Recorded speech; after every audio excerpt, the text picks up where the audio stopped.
allegiance. I pledge allegiance to the flag of the United States of America and to the republic for which it stands, one nation, under God, indivisible, with liberty and justice for all. I'd like to welcome everybody to our meeting tonight, and we'll start by approving our agenda. Are there any changes to the agenda as presented? No, sir, not for me. Is there a motion, please? I'd like to make the motion that we approve the agenda as printed. Thank you, Kurt. Is there a second? Second. Thank you. All in favor, please say aye. Aye. Opposed? The motion passes, and we'll move forward with the agenda as presented and go to the superintendent's report. Thank you, Randy. Just three items that we want to update you on. First, the bond project update. We have three sites that we're still working on. Commissioning work still continues at Central Middle School and West Middle School. That's that functional testing of our systems in the buildings. That continues for a while yet. At the Northern Natatorium, if you drove by there, you'll see that there's a lot of site work going on. The exterior concrete has been completed. That's the stairs, the sidewalks, the curbing, et cetera, is done. They'll be doing landscaping beginning next week. And then as soon as school gets out in mid-June, they'll be doing the paving. That's the outdoor work. Inside, the tile continues in the kind of the bowl area of the pool, as well as the pool deck. That pool deck will be starting next week. The elevator has been installed. The interior finishes are going on, carpet, tile, and then painting. Also, the interior doors and the hardware for those doors are being installed, and they've started doing the equipment startup and getting that checked out, and so far everything is looking good. And then lastly, the auxiliary parking lot at the Central Campus is scheduled to begin work this Wednesday. So those are the key activities that are going on. Any questions? Great. Then we'll move into our second report, and that's the financial report. Paula Johnson is here to give you an update. Is this on? Okay. Yes. Good evening, Board of Ed and Superintendent Bailing. Tonight I'm going to bring you an update to our April financial report for the general fund. As compared to last year at this time, we were not physically in session in the buildings. It was our first full month of COVID last year. Hang on, Paula, just like, we're not able to hear up here. We're just hearing the house speakers. I don't know, are there any additional speakers we can get? Okay. So make sure you speak up, Paula, if you would, please. Okay. So, looking at revenue overall, we are up compared to the previous year, and that is a couple of different factors. We have COVID funds included in our revenue for this school year as compared to last year, and we also have an increase in the per pupil foundation allowance. On the federal side, the difference is represented by those COVID funds and the ESSER funds that we are receiving this year. That's the federal piece. There's a timing in the local payments from other districts as compared to last year. We received a special ed payment in late April this year, whereas last year we received it in early May. So it's just a timing difference. Moving down to expenditures, there's really not a whole lot to point out as of right now because everything is reflective of the budget amendment that we did in February. But a couple of things I can point out, which if I'm repeating myself, I want to apologize. You could get pretty bored with hearing the same thing over and over again. Operations and maintenance, if you look at those percentages, we are up as compared to last year. That has to do with the PPE that we've had to purchase and the additional cleaning that we are doing in the buildings related to COVID. We are using CARES money for these particular expenditures. Transportation continues to track lower than last year due to fuel costs being down and repair costs still being down from last year. We also received a credit for our GPS services on our buses. Other support area, that would be technology, human resources, and athletics. We're trending lower in that area compared to last year, and a lot of that has to do with athletic expenditures are down compared to last year due to the fact that we didn't run everything in full this year like we did last year until COVID hit. Other things I'd like to point out, child care services, community support line item, our enrichment program that's currently not running, so that is showing a variance when compared to last year. Our child care services, we didn't start the Curious Kids program until September of this year, so there was the whole summer that we did not offer that program, so we're trending behind. If you look at the other financing uses and capital outlay, I just want to point out to the board that that's an area that will be corrected at the time of the second budget amendment for the general fund. It includes the Dell server that we had to purchase, and that is being written into the ESSER grant, and so that will be amended when I bring information to the board. So that pretty much completes the overview of the financial report through October.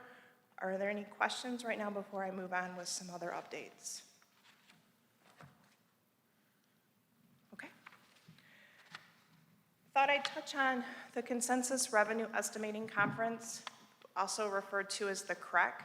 That happened just this past Friday from 9 to 12. And I'm happy to report that we are in a better situation this year than what we were last year at this time. Last year at this time, we were looking at a potential per pupil foundation allowance cut. This year, revenues are looking strong. The overall general fund, general purpose budget revenue tracking based on estimates that were set with the January conference have been exceeded, and we're looking at about an extra $1 billion in the general fund for the state, and we're also looking at about $1 billion extra in the state school aid fund. So it's going to be very interesting to see what the legislatures are going to want to do in regards to funding for us for next school year. I do want to point out that the state of Michigan is planning on an overall decrease in enrollment next year, statewide of about 16,000 pupils. Some of those students from the 2021 school year have been missing due to being homeschooled, and the major question at hand is, will those students return back to their public school setting for instruction? As you know, our kindergarten and lower grade levels for enrollment this year did come in lower than previous years. So we're working and hoping that those students return to us. The executive budget came out in February, and the governor recommended a $164 per pupil increase for the foundation allowance. We're currently funded at $8,111 a pupil. The House and the Senate passed their proposals shortly after our last board meeting. The Senate is recommending a $250 increase per pupil, and the House is recommending a $100 increase per pupil. Now keep in mind, all of these recommendations were passed before knowing the outcome of the Consensus Revenue Estimating Conference. One thing that the governor's budget for the executive budget included was a caveat for declining enrollment, but neither the House nor the Senate have included that in their recommendations. You'll also remember that this year we're being funded on a super blend formula of 75% of our previous year's enrollment and 25% of this year's enrollment. We are resorting back to normal funding formula of 90% of the fall and 10% of the spring. So everybody's recommendation is resorting us back to recommendations of the 180 days and the funding levels pre-pandemic of the blended enrollment, excuse me. So with revenues being high, the question becomes, will the increase that we receive only go to the foundation allowance, Will there be a one-time funding increase similar to what we've received this year in an 11D categorical?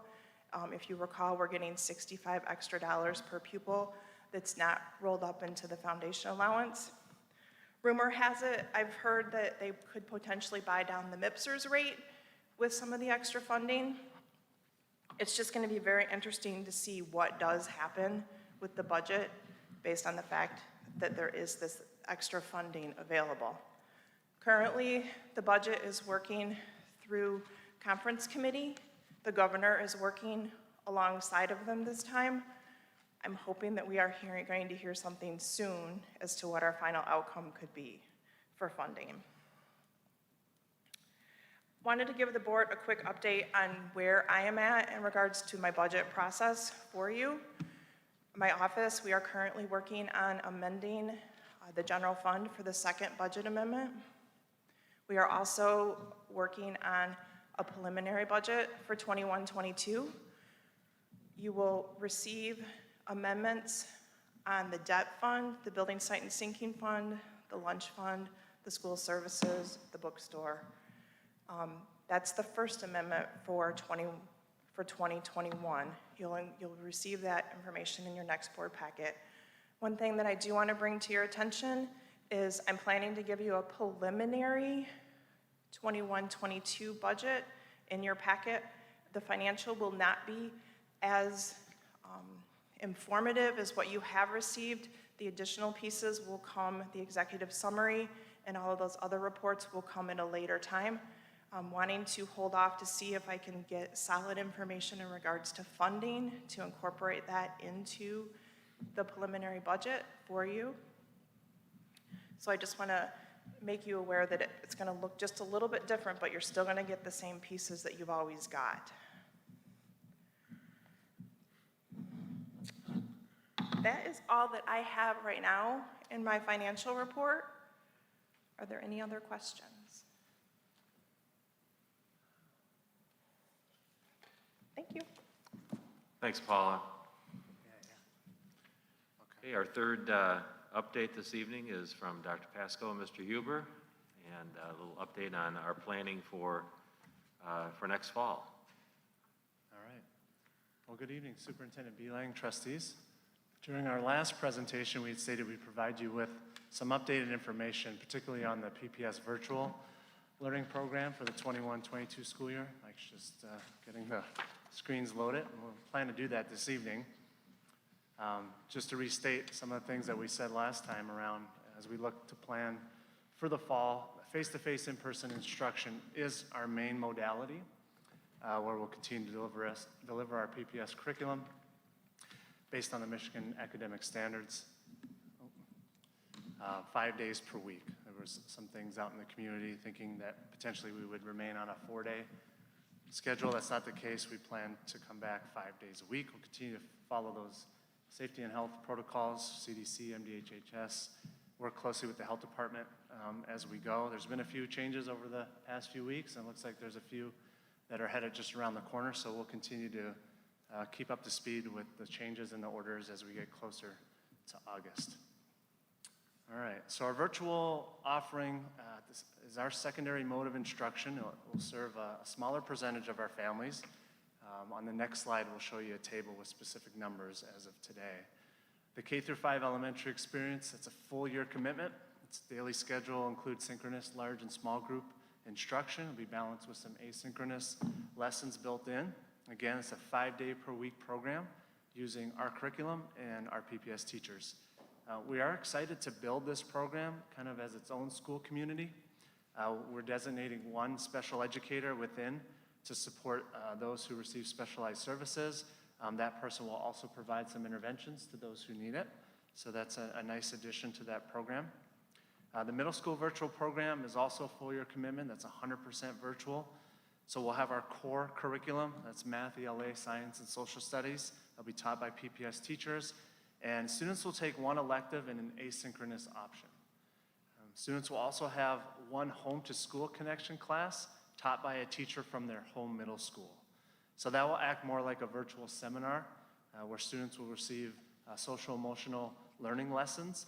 Those have been developed from our middle school counselors have done a wonderful job putting that together for our teachers, and students will be able to access that throughout the school year, just like you would in the face-to-face model. So the program isn't just around the academic piece, we're also trying to insert the SEL piece as well. They'll also receive announcements and updates in that class, and I think it will help the teachers to kind of monitor where those students are, particularly with their asynchronous learning elective. So act as a seminar just as we do at the high school level. Speaking of high school, we have limited course offerings as well, but we'll offer the best mix of virtual courses for students to complete a PPS diploma. High school students will have the opportunity to blend virtual and face-to-face instruction based off of their requests where it's available. So Mike, maybe let's go to the next slide and look at the data. So looking at the virtual student numbers at each level, we've just over 140 learners enrolled K through 5, which is our goal to have at least one section per grade level in the elementary virtual program. The window closed last week. It was still open the last time we presented for families to select the middle school virtual option. So we're looking to serve around 50 students for next fall. We'll offer one section of each core course, 6th, 7th, and 8th grade, as we stated in the first slide. So we acknowledge that that number is a little bit lower than maybe what we had anticipated, but we'll get to maybe how we might be able to fill that as the summer months go on. We've just under 100 full-time virtual high school students signed up, 9th through 12th grade right now. Our counselors are currently focused on summer learning, so they're setting the criteria, they're reaching out to families and students who could really utilize the high school credit recovery and unit recovery option that we have. So once they're done that, they'll be able to come back to the master schedule. They'll look at the students' requests, particularly around the blended learning option. We have about 193 students that are looking for that blended option of both face-to-face and virtual offerings in their schedule. And that will vary based off of what the student interest is. So now that we know where the virtual blocks and the sections will fall in the master schedule, we can identify where the constraints are, and then we can start satisfying those course requests from students. We'll start to assign teachers to the virtual sections. Again, as you know, that's based off of limitations on certification and student interest. And from talking to Eric and Jim, they're both working with their departments as to who would like to take on those virtual sections, and they're working through that per department. So it's kind of a collaborative approach on that, which is nice. Just a reminder, the second round to submit in-district and non-resident applications is now open. That closes August 20th. So we can have out-of-county students are eligible to apply under that non-resident program as well within that enrollment window if the space permits. So like I said, we acknowledge that lower interest level in the middle school virtual program. So we hope to add a few families as we move through the summer months, particularly with that window being open. So Mike, I don't know if you want to add anything. Certainly, I wanted to share just a little bit with you around preparation for teachers, technology, and some of those components about how we're looking at the virtual program this year differently. Obviously, we have our summer curriculum work, and we'll be not only working with those teachers who are scheduled for those classes, but making sure as well that we've identified the technology pieces that have worked well with those teachers throughout this school year. So we've done some surveys. That would be Paul Murray and Jessica Winstanley's work around what technologies seem to be most supportive of those instructors, and talking with Dan Vomastic about how do we equip the level that we need to kind of bring the extra to our virtual program from the technology side. From the training and learning side, we'll continue to use our lessons from this year around Google Classroom, video content delivery, as well as some of the new tools that we've added this school year from the technology side, as well as our content providers, textbooks, and other resources. So that's there with it. We also are working on our Teach Camp lineup for August, which is our primary teacher training week in Portage. And that will have some not only SEL components around that, using the technology and tools, whether you're a face-to-face teacher or a virtual one, that will apply for teachers that are there. But we know we can add extra training at that time for our virtual teachers. So those are some of the things we're doing for teacher preparation and supporting them with technology.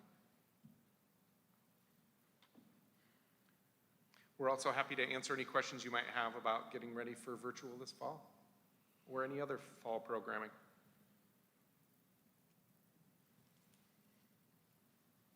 Now, what are the main reasons we are given for why people have chosen the virtual program in elementary? Do we know?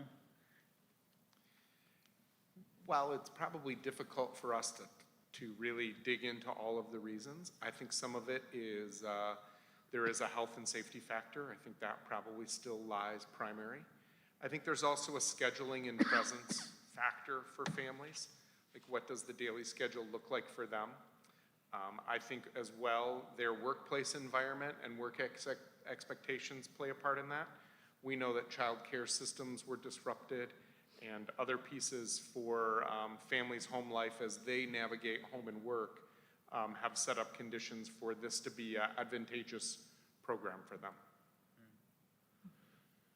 Thank you.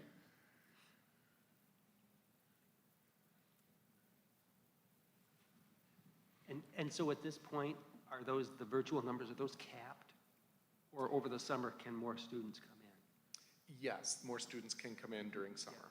Yep, we certainly want an open enrollment. We want all of these programs to be healthy and vibrant in terms of the enrollment for us so that the classes are appropriate size. And we want to make sure that we can financially support them. As we bring this pilot program to fruition, we want to make sure that it can sustain itself. I did notice that you said that the elementary and middle school options were full-year commitments. The high school has a full program and a blended. Will you allow those kids to make transitions to full face-to-face or go from the full program to the blended one? What's the fluidity of that? Yeah, I think we'll take that on a case-by-case basis. Okay. You know, obviously, we run into some extenuating circumstances, particularly at the high school level, where, you know, we're not going to keep someone in a program that's not working for them and their family in terms of how students learn best. So, you know, we're mindful of that. You know, we have to have some flexibility within that as well to serve our families and students the best we can. So, Okay. yeah.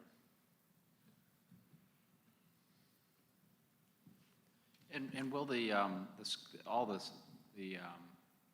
full-time virtual and blended, they'll all be taking the SAT, so they'll kind of, Yep. you know, we'll kind of get some data in how the buildings are doing. Yeah, yeah, absolutely. I kinda see- We still plan on doing the fall assessment piece as well on PSAT 8, as well as the SAT. We purposely do that to expose our students early within the school year.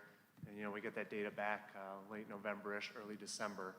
But our teams and our departments look at that data and try to incorporate some of that stuff so that, you know, that 8th grade group and that junior class is better prepared come spring assessment cycle. So yeah, we're hoping that we get, you know, all students to be able to engage in both the fall practice assessment as well as the spring assessment cycle. And I also see the data, it looks like a lot more Portage Central kids chose the blended over the northern. It's just kind of an interesting phenomenon there. Yeah, I'm not sure for the reason that, you know, obviously transportation might play a part. I don't know if more students are driving at particular levels, or maybe they just have found that a blend works best for them within Central High School. And you can see what, you know, the K through 5, you can see where there's some spots where we wouldn't mind adding a few, but there's also a couple grade levels there that we want to be cautious about that may have already reached close to their max. But, you know, we're really paying attention to the middle school piece right now, particularly that 8th grade cohort. You know, looks a little lower than what we typically would have liked to have seen. But again, let's see what we get over the next few months, and maybe we can fill a few slots so that it's, like Mike said, a more robust and healthy program. I have such an unfair question. I'll give it to Mike. This is a crystal ball question. Do you get the sense that PPS might permanently be in the virtual school business? I mean, even after the pandemic recedes, and we just have some people in the community who prefer it. And so how much does this stretch us to do it? Because it's just such a different thing from anything that had happened 15 months ago. But maybe are we becoming more comfortable with it? And I mean, and I know I'm way in front with this question, but I'm just curious. So I can answer that carefully, knowing that we don't have a crystal ball. we knew there was a need in our community that still existed based on the data that we had received. And so we wanted to step carefully into the opportunities, and that involved us looking at everything from funding to resource to teacher FTE and allocation. And as we walk into it carefully, we're gonna take this on a year-by-year basis. So sometime in January, February, when we take a look and do some initial budget as well as staffing projections, we'll handle this the same way, very carefully, to look at if it has the necessity to continue. Is it a possibility? Of course, all things are a possibility, but this one especially we want to walk carefully into as we navigate how rapid change was during the pandemic. We want to kind of lend some stability to that and walk into it slowly. Yeah, thank you. A little extra funding as well with the ESSER funds to be able to do a little bit more with some temporary FTE. And like Mike said, kind of the year-by-year basis, some of that will have budget implications as well. So we'll see what 22, 23 looks like. But for this year, it wasn't really a strain on the financial side of things. We had the extra funds to be able to do that, which is nice in this situation, not knowing exactly if this will be a long-term program for us. And maybe it is at certain levels, and maybe it's not. Maybe the middle school piece is not a need. I think we'll know to answer that question probably right around November, December. I have a feeling. Good, thank you.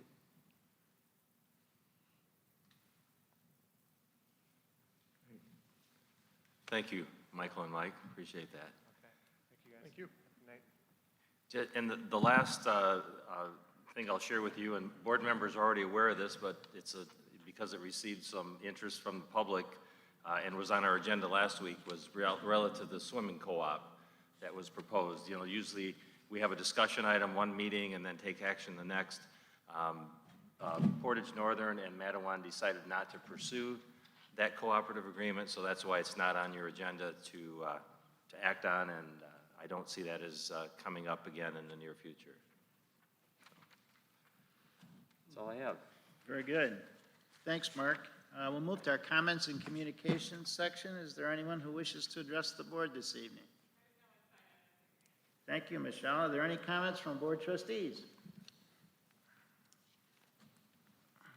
I just wanted to share some information that was sent to me with board members regarding the memorial service for Pete Livingston, who passed away in June last year.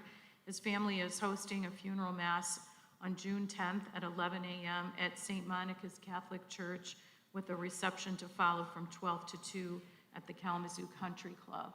So just passing that on for your information, you are invited to come. He was former president of our Portage Education Foundation. Thanks, Terry. Anyone else? Well, I just have a couple of comments, at least for the board. Just a big thanks to the Valley Family Church. The stars didn't line up for Northern to have a prom. They just had problems selling tickets, but I think the timing was wrong, and the Valley Family Church stepped up, and my son went there and he won a 32-inch color TV. But he said it was really fun. They said they just thought of everything.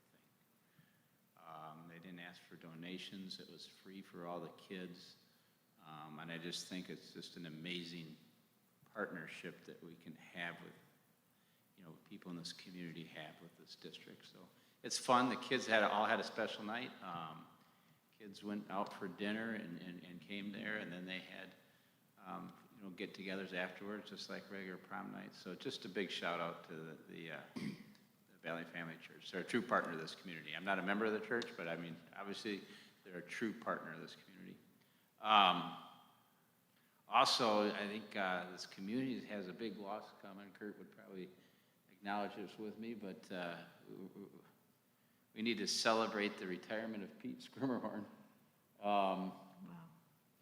I played rocket football with Pete, so I've known Pete longer than anybody on this board.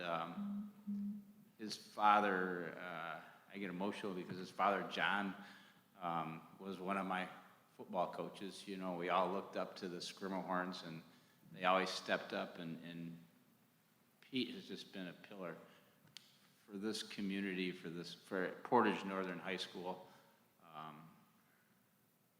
He's really influenced a lot of kids in a very positive way, through his teaching, through his coaching, everything he's always done. Even when he was in high school, you know, there's a lot of great things, memories I have with Pete and his brothers. So anyways, it's a big loss, you know, but it's a celebration too.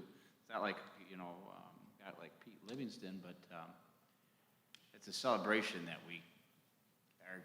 this district got to have somebody of Pete's caliber for as long as we had him. He was a young coach, and he coached a long time, but Pete fully understood that, you know, it wasn't all about the W's. I mean, the win was taking a kid and making something of him. And I think a lot of the coaches in this district get that, but big hats off and thanks to Pete and the whole Skirmerhorn family for everything they've done for this community. So we're going to miss them. I'll add something to what you said, and some of you might have seen my comment on Facebook about the article, but one of our sons is a 10-year-old, announced that he was not playing Little League baseball for another season unless Skirm could be his coach. He had not a very good experience one year, and the next year Pete Skirmerhorn was his coach, and it turned out to be great. Sadly, Pete did not coach Little League again the next year, so we were done with baseball, but it was a great experience, and one of the comments Pete made in the article was, I wanted to be the kind of coach that parents want their kids to play for. And I would say, well done. Yes, he was exactly that. Well, I guess I will add, because I probably have as much experience with Pete as anybody here. Later, my kids played 11 years of football at Portage Northern, and banquet nights, went to 11 banquets, and Skirm could talk positively about every player he had. And it didn't matter if they were on the C group or the A group, he was positive about every kid that came up there, and he did a great job. And so we were happy to support him. You know, my wife and I did for 11 years plus, and yes. And so it's a good deal, and as long as we're shouting out, I have to talk about my brother-in-law, who had 33 years at the district, is also retiring this year. So Jeff Van Hoven from West Middle School. So that's another retirement that we're having. So he spent a lot of years here also. I didn't, my son did not have Skirm as a coach, but had him as a classroom teacher, and it was fantastic. When they did certain things and met his expectations, he would drive to Grand Rapids and get donuts, those Krispy Kreme donuts, and we didn't have one here. He sure did, and that was, you know, so he would get up bright and early, get there, get back in time, only when they met those expectations. So my son will never, ever forget him. So. And Jeff, I have a different relationship with him, but amazing, amazing guy. So you too will be missed. But it's nothing like retirement. You get to do other things. So I guess I just want to share one more story, not with Pete or something, but that just brought it up, Celeste, because we're talking about the influences Pete had. I know a young black man who's just incredibly charismatic and positive, and didn't have a real good life. Not a good life at all. When he was in elementary school, his father was in prison. His fourth grade teacher decided he was, so I asked him, I said, how do you have such a great outlook in life? And he said, I can tell you 3 people influenced my life, Mr. Rathburn. And he said, well, first of all, my fourth grade teacher made me have a male 5th grade teacher. And he says, I owe it all to Mr. Reese. Is his 5th grade Angling Road teacher. Young man's father was in prison. Mr. Reese took him under his wing, and then he got up to the middle school. He says, and I was lucky enough to have Mr. Med. And he said, Mr. Med took me under his wing. And so my whole point is that there's these teachers and these staff members, just like Pete, do so much more than teach. And this kid is just an amazing, I know Celeste knows who I'm talking about. Just an amazing young man, but he could have gone the other way. And he credits the staff at Portage Public Schools for making him the great kid he is. So a celebration of Pete and everybody. Thank you. Anyone else? Okay, very good. We'll move to the consent agenda. We have 2 items on the consent agenda tonight. The first is to approve the May 10th, 2021 Committee of the Whole work session. The second item is that the board approve as presented the purchase of building furniture for the natatorium at Northern from Custer in the amount of $49,771.81, the proceeds for which will come from the 2019 bond fund proposal number 1. Are there any exceptions to the consent agenda as presented? Very good, then the consent agenda is approved.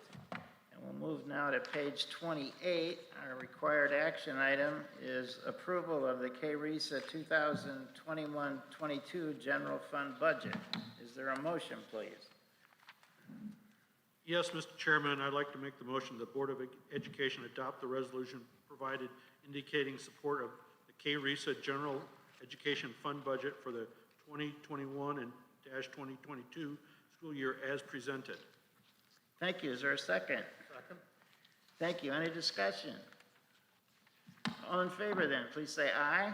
Aye. Opposed? The motion passes. The KRESA General Fund budget is approved. Our next action item is the KRESA biennial election resolution on page 35. Is there a vote, please? Or a motion, please? President Van Antwerp, I move that the Board of Education approve the resolution designating Randy Van Antwerp as its voting representative. Maybe I can't make this motion. Can I? Oh, sure. Oh, yeah. And Terry Novaria as its alternative voting representative, and to authorize the designated representative and alternate to cast a vote on behalf of the board for candidate Lynn Cowart at Kalamazoo-Reese's June 7th, 2021 biennial election. Thanks, Seconded. Terry. Is there a second? Seconded. Thank you, Bo. Any discussion? All in favor, please say aye. Aye. Opposed? The motion passes for the biennial election resolution. Our next action item is on page 39 to set the public hearing date for the 2021-22 budget. Is there a motion, please? Mr. President, I offer the following motion that the Board of Education set a public hearing on the proposed 2021-22 budget for June 28, 2021 at 6:30 and authorize the board secretary to publish the required notice in the Kalamazoo Gazette. Thank you, Celeste. Is there a second? Second. Thank you. Any discussion? All in favor, please say aye. Aye. Opposed? The motion to set the public hearing for the budget is approved. Our last action item for the evening is to set a special meeting date for the annual superintendent evaluation. As you can see, that's recommended to be on June 28th. And I'm thinking we could start that at 4:30, or do we think we need to start that earlier? Any thoughts? 4:30. Certainly not earlier. Yeah. Okay. Okay, so the 4:30 is okay with everybody. All right, is there a motion then, please? Mr. President, I move that the Board of Education set a special meeting for the superintendent evaluation for June 28, 2021 at 4:30 p.m. Thank you, Bo. Is there a second? I second. Thanks, Celeste. All in favor, please say aye. Aye. Opposed? The motion passes and the date for the superintendent evaluation is set. We've reached the end of our agenda. Thank you all for meeting at the retreat today and for your meeting this evening. We are adjourned.